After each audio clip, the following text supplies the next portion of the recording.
If you are a fan of the Cyberwire, the best way you can show your support is by going to patreon.com/thecyberwire and signing up to become a regular supporter. Thanks. Lazarus Group is back, and now they're phishing in English. The Daily Stormer gets the boot, but companies and governments continue to struggle with developing appropriate responses to extremist content. Google has swiftly cleaned up SonicSpy, but the malware is still circulating outside the Play Store. Indian police make 4 arrests for HBO hacking, but none of them are related to Mr. Smith. Marcus Hutchins is out on bail and preparing for an October trial. DJI drones get a peacemaking makeover. Plus, we've got one weird trick to recognize that a call is a help desk scam.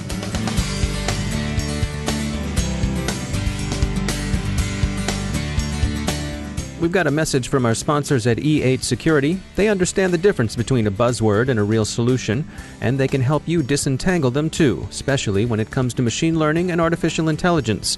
You can get a free white paper that explains these new but proven technologies at e8security.com/AI-ML. We all know that human talent is as necessary to good security as it is scarce and expensive. But machine learning and artificial intelligence can help your human analysts scale to meet the challenges of today's and tomorrow's threats. They'll help you understand your choices too. Did you know that while we might assume supervised machine learning, where a human teaches the machine, might seem the best approach, in fact unsupervised machine learning can show the human something unexpected, cut through the glare of information overload, and move from data to understanding. Check out e8security.com/AI-ML and find out more. And we thank E8 for sponsoring our show.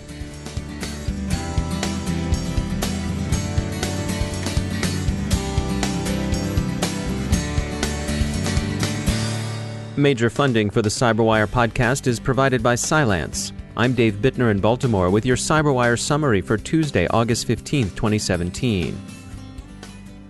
Palo Alto Networks yesterday released an update on Lazarus Group activity against U.S. defense contractors. The threat actor, by consensus a cat's paw for North Korean intelligence services, is distributing espionage tools using malicious Microsoft Office documents. The latest Lazarus Group operations exhibit a shift in targeting. They're now prospecting English as opposed to Korean speakers. The documents are poorly crafted and badly proofread, but once they've been opened, they've delivered their payload, so mad proofreading skills probably aren't going to protect the unwary targets. Besides, according to Palo Alto, some of the fishbait text, position announcements, and so on, seem to have been copied verbatim from legitimate corporate websites, warts and all, so misspellings are in the source material being spoofed as well. After the weekend's riots and homicide in Charlottesville, various hosting providers, including GoDaddy, Google, Zoho, and Discord, have booted the Daily Stormer neo-Nazi publication from their services. The Stormer says Anonymous has attacked its sites, but Anonymous officially denies doing so, insofar as an anarchist collective can have an official voice. And they say the Stormer is just putting a brave face on its inability to find anyone to host its material. The providers who've cut the Stormer off are citing terms of service violations. The problem here is, of course, analogous to what's seen with violent extremist inspiration elsewhere. Few are likely to shed many tears for either the Daily Stormer or Al-Qaeda's Inspire magazine, but it's proven difficult for either governments or corporations to constrain objectionable material without restricting free speech or breaching expectations of privacy. Facebook, for example, is currently receiving criticism from observers who argue that the social medium's attempt to regulate problematic content are silencing the sorts of marginalized communities Facebook ought to be helping. There are few such second thoughts, of course, over content moderation in, for example, China or Saudi Arabia. The Kingdom of Saudi Arabia has announced plans to indict a group of radical Twitter users. They are, interestingly enough, radical Sunnis who are charged with harming public order by their hardline stance toward Shiites, whom they, like the Saudi regime, regard as heretical. Thus, the tweeters being hit are effectively more Wahhabi than the Wahhabi. A version of the tension between public safety and privacy or free speech, a tension whose equilibrium former U.S. FBI Director Comey used to refer to as ordered liberty, continues to play itself out in the crypto wars running with various degrees of intensity in the Five Eyes. For now, the pro-encryption side seems ascendant in the U.S., the anti-encryption side in at least 3 of the 4 Commonwealth eyes. Anyone who knows how things stand in New Zealand should drop us a line. There's no question that enterprise collaboration tools like Slack, Yammer, or Microsoft Teams have grown in popularity in recent years, providing a faster, more efficient method than email for sharing ideas and files in the workplace. But what about potential vulnerabilities? Jeff Schumann is CEO at Wiretap, a company that provides monitoring and protection for these enterprise social networks. The reality of it is when you have so much information flooding across each one of these messaging channels, I mean, we're talking about millions and billions of interactions happening across the enterprise industry on a regular basis, you're bound to have bad things happening. And what I think organizations are starting to want to do is get ahead of the problem. They want to leverage the technology in a way that helps them be more preventative around issues that are suddenly propagating throughout the market. And I think organizations want to get ahead of it and manage it more effectively and say, hey, look, we know we have a ton of people collaborating, and we know for the most part that 99% are using the technology effectively, but how can we learn from it? How can we perhaps make sure that we can leverage some of the insight gained from looking across millions of interactions to maybe prevent a scenario that has happened at Uber or even Google, which we've seen across the last few days. And so what kind of recommendations do you all have for how best to protect yourself while still being able to use these kinds of technologies? Well, I look at it very similar to how we've looked at email, right? We've had monitoring and security technologies for email for the past 24 years. And for the most part, employees use email to get your job done and communicate with partners and collaborate effectively. But now with this new evolution of technology, and we're starting to see new messaging platforms find their way into the enterprise space, we're looking for that same level of comfort that we've had with email. Our recommendation is you want to get ahead of it by putting something in place, whether it's processes or technology that can bring a level of comfort and control that you're looking for, or visibility into how your employees are using the new messaging technologies that can achieve what it was that you were achieving with email. Beyond that, what if you can actually learn from their usage? What if you can be a better company by identifying issues before they've ever become issues and getting ahead of it, and getting ahead of perhaps sexual harassment in the workplace or gender discrimination and so on and so forth? What if you can thwart it and end it and protect your reputation before these events ever escalate? We have to create value, or the providers have to create value for the employees themselves, meaning, can we help you be more effective as an employee? Can we help you communicate more? Can we give you a bigger voice within the boardroom because the conversations that you were having in a public water cooler on a public Slack channel that existed among millions of other interactions weren't raised to the right attention at the right level of your organization? What if a technology stack is able to do that for you? And I think if you start to do that, then you start to bring value back to the employees themselves. And that's when others are willing to look at the privacy matter a whole different way than they do today.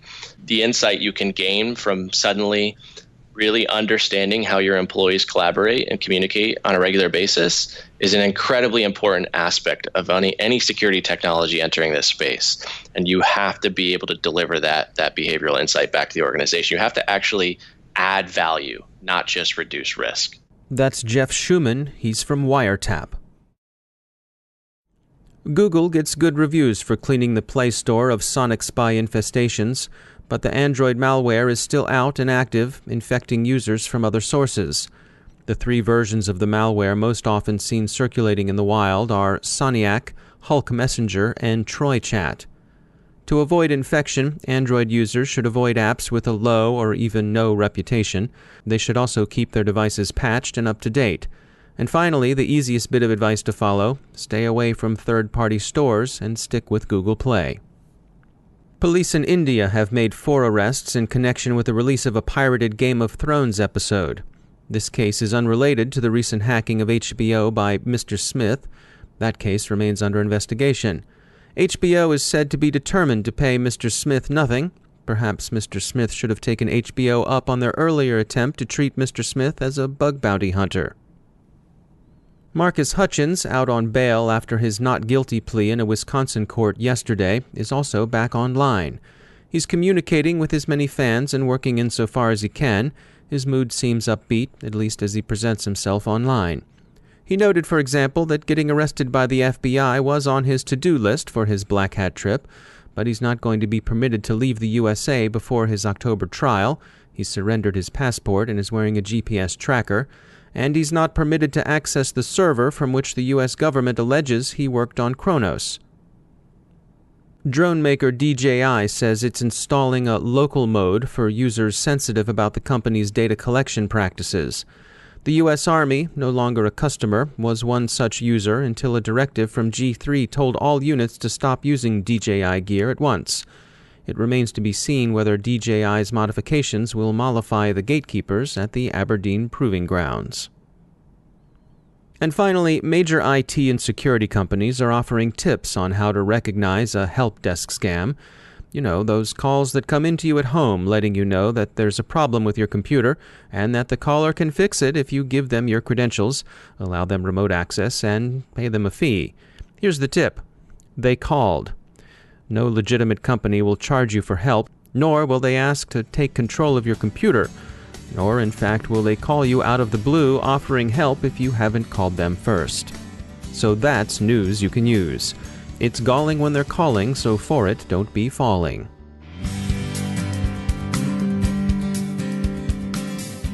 Now I'd like to tell you about an upcoming webinar from our sponsor Delta Risk. With threats to the healthcare industry at an all-time high, IT and information security professionals in hospitals, healthcare provider firms, and insurance firms have more concerns than ever about patient data and business continuity. In the 45-minute webinar, Preparing for Cyber Risks to Healthcare Operations, Be Ready, Not Sorry, experts from Stanford Children's Health, Delta Risk, and Hunsinger Management Group will discuss essential elements of how to respond to a cyber attack and properly prepare a business continuity plan. Save the date for August 23rd at 1 p.m. Eastern Time by visiting deltarisk.com/resources/webinars. Delta Risk LLC, a Chertoff Group company, is a global provider of cybersecurity services to commercial and government clients. Learn more about Delta Risk by visiting deltarisk.com and reserve your seat for this interactive discussion. And we thank Delta Risk for sponsoring our show.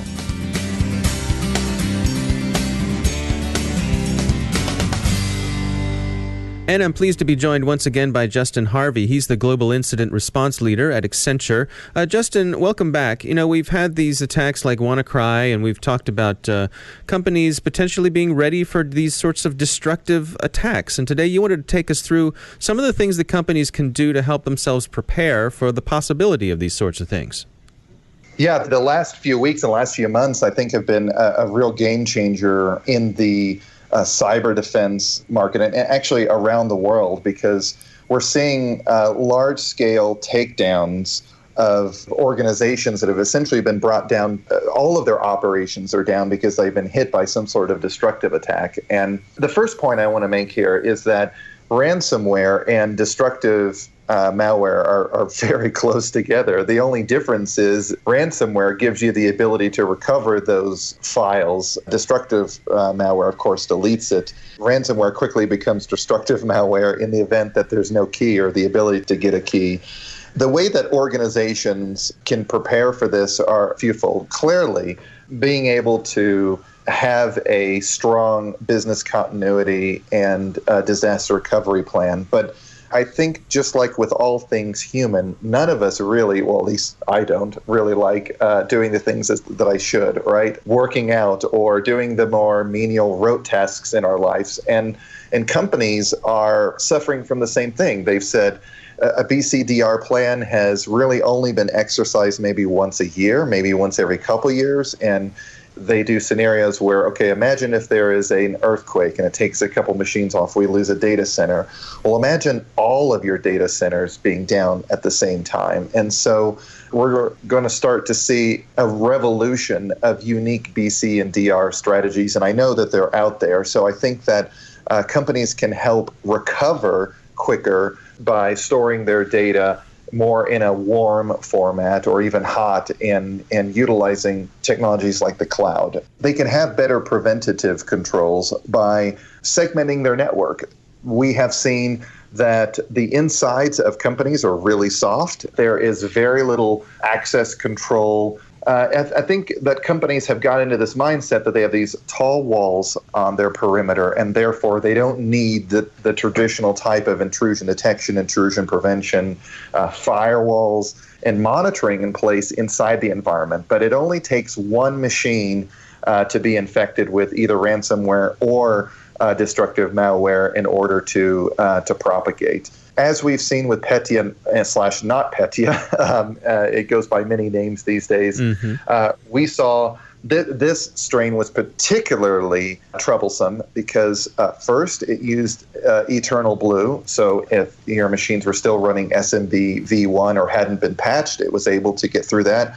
But it was also masquerading or stealing the credentials, the identity of the victim, and then blasting that out. So if anyone had domain administrator privileges and were hit by this version of the destructive malware, then of course it could rip through the environment. So that also speaks to having more fine-grained controls around domain administrative privileges. And if you're out there and you're a sysadmin or you have domain admin and you're just reading your email on that account, I would say you might want to think about moving more toward service-based accounts rather than having that on your regular username. All right. Good advice as always. Justin Harvey, thanks for joining us. And that's the Cyberwire. Thanks to all of our sponsors who make the Cyberwire possible, especially to our sustaining sponsor, Cylance. To find out how Cylance can help protect you using artificial intelligence, visit Cylance.com. Thanks to all of our supporters on Patreon.